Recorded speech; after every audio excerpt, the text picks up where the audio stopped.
my brother. He reads up all the latest stuff. That's really good. I appreciate that. We got a tropical theme going here. And I just got to say, my mother's going to be so proud. She's going to say, what did you do today? I'm going to say, I presented in front of 200 people and 3 auxiliary bishops, and she said, how'd you do? I said, I was in my bare feet.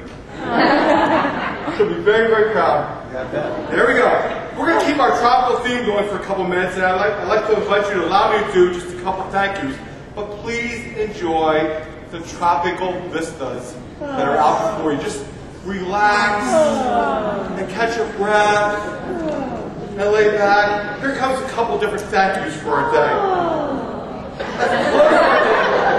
Some of you are enjoying this too much. At the close of our day, I wanted to take a moment aside and say thank you to our wonderful bishops who have participated throughout the day and have been with us.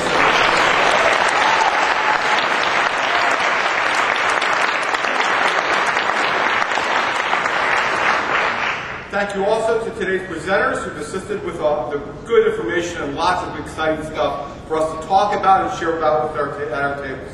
Thank you to the presenters. Thanks to the staff of the Division of Youth and Young Adult Ministry and all our partners at the Catholic Center for helping to make this day possible. But most of all, clearly most of all, thank you. Your participation has been invigorating, exciting, and enlivening, and it's been wonderful. I think I have one more beach scene here, for which I would like to invite you to peruse and consider. That's one more. And here's one more beach scene I think you'll really find interesting.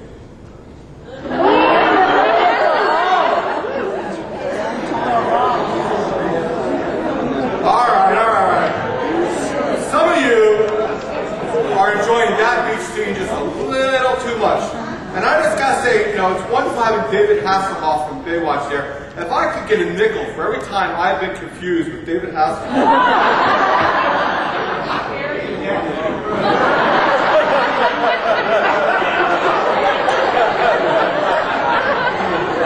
Can you feel the love? I think that we sometimes look at confirmation and confuse ourselves with David Hasselhoff or Pamela Anderson. I know Mr. Ashby confuses himself with Pamela Anderson all the time. We confuse ourselves with David Hasselhoff or Pamela Anderson, any one of the other lifeguards from Baywatch. Do we take a look at the tropical scene before us, the sun, the sand, the scent of suntan oil, and all we can see are sharks in the water? See a little shark? Do we have the beach before us, the surf, the island breeze, and all we can see is the bomb ready to explode on the beach? Do we have a relaxed pace, a sense of beach time, a little high attitude, and all we can see is a person drowning on the horizon? I think confirmation can be like that for some of us. It's a wonderful, great, blessed, holy opportunity to be with young people, and all we see are this is where it could go wrong on us and go badly for us. It's a blessing. It's a wonderful blessing, and we are so lucky to be a part of that. True? Yes. Amen. Confirmation, we know, is not the alpha and omega of a young person's catechetical life. The National Director of Catechesis reminds us that catechesis is a lifelong process. Lifelong process for the individual and a constant and concerted activity for the Christian community. We've been talking about that all day so far. There's two partners in this statement. There is the lifelong process that the individual is facing. The reality is that young people will always be in some relationship with God. Young people will always be in some level of relationship with the church. They may be going 55 other different places, but when push comes to shove and they have to fill out a survey or a census, and what are you? I'm Catholic. True? Mm-hmm. So they'll always be connected to the church in some way, shape, form, or another. And they will always grow in faith in some manner or another. Our job is a constant and concerted activity. we need to be assured that we're not offering catechesis for confirmation out of a sense that we've got you now, dude. And we're not going to waste that single moment. We got you. We're going to use that moment. Constant and concerted activity. And that implies the always that the individuals just talked about. Confirmation is one of, if not the largest process that a parish does annually with her young people.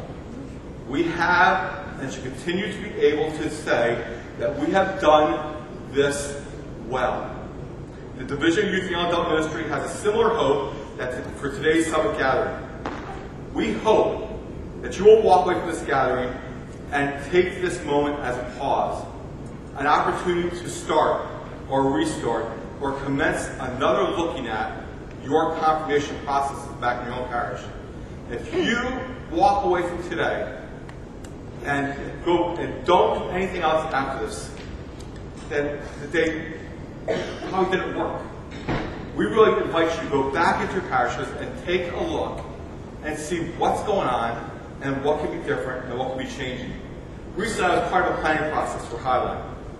The High School Leadership Institute, as many of you might know, has moved from a 10-day program to a 7-day program, from a 1-track process to a 3-track process. And I know that was a commercial for Highline.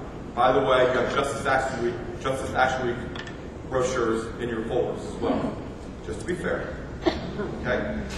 I've often equated our planning for that Highline track as like playing Star Trek or 3-level chess. You make a move here, but it impacts something here. You make a move here, it impacts something there. But Pat Sprankle, who's been part of the process as well, has been asking. Everything has been up for grabs as part of the Highlight process. And Pat's been asking, why are we doing this anyway? This, ladies and gentlemen, is a question I would invite you to take home with you.